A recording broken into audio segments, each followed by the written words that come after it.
Bapak Ibu yang dirahmati Allah, jangan-jangan kita ini termasuk orang-orang yang a'rada an zikri. Allah Subhanahu wa taala berfirman, "Wa man a'rada an zikri fa innalahu ma'isyatan donka wa nasyuruhu yaumal qiyamati a'ma."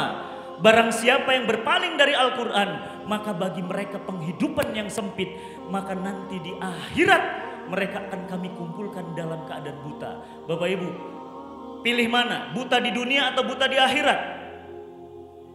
Tidak, dua-duanya. Andai boleh memilih, lebih baik di dunia. Kenapa? Karena di akhirat buta selama-lamanya. Kenapa kita buta? Kenapa hidup kita sempit? Kenapa pengangguran meningkat? Kenapa tingkat suku bunga naik? Kenapa dolar meningkat? Kenapa kriminalitas meningkat? Kenapa perzinahan meningkat? Kenapa orang-orang korupsi dana Quran meningkat? Korupsi dana umroh meningkat? Korupsi dana haji meningkat? A'rada an zikri, mereka berpaling dari peringatan Allah. Az-zikr, guru-guru kami mengajarkan kami, makna az-zikr bisa bermakna Al-Quran. Kita ternyata berpaling dari Al-Quran. Padahal Allah Subhanahu wa taala berfirman, "Wa nazzalna 'alaikal kitab tibyanan likulli syai'in." Dan aku turunkan Al-Quran untuk menjelaskan semua problematika. Ibu mau nanya apa? Darah haid ada di dalam Al-Quran. Bapak mau nanya apa? Sistem ekonomi ada di dalam Al-Quran. Teteh mau nanya apa? Sistem pemerintahan. Gak perlu demokrasi, itu buatan Gigi Rousseau, buatan Montesquieu. Sistem pemerintahan ada di dalam Al-Quran dan ada di Sunnah. Pertanyaannya, maukah kita mengambilnya? Pedulikah kita dengan agama kita ini? Bahkan hari ini kita takut dengan dua kalimat thayyibah, la ilaha illallah Muhammad Rasulullah.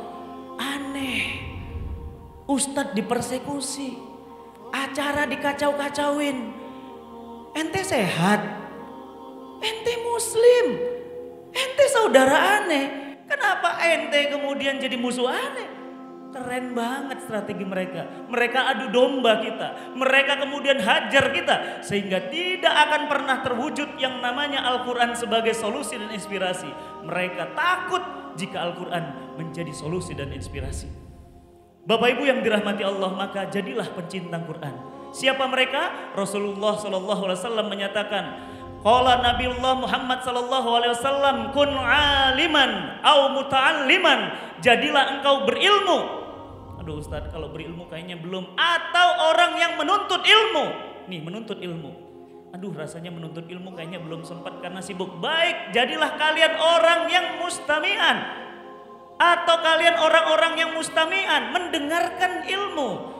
Aduh, tidak juga sempat karena waktu nggak bisa. Maka jadilah kalian orang yang yuhib muhibban, orang yang mencintai ilmu. Tapi kata Rasulullah SAW, kalaupun tidak, janganlah kalian jadi yang kelima. Siapa yang kelima? Mereka orang-orang celaka. Tidak suka majelis ilmu, tapi suka ngebubarin majelis ilmu. Mereka tidak suka mencintai petunjuk, tapi mereka suka kemudian menghancurkan orang yang menyampaikan petunjuk. Mereka tidak suka hidayah, tapi mereka mencegah tersampaikannya hidayah. Karena orang yang kelima ini orang-orang celaka. Istighfar saudara-saudaraku semua. Jangan sampai kita ini masuk yang kelima. Na'udzubillah min dzalik.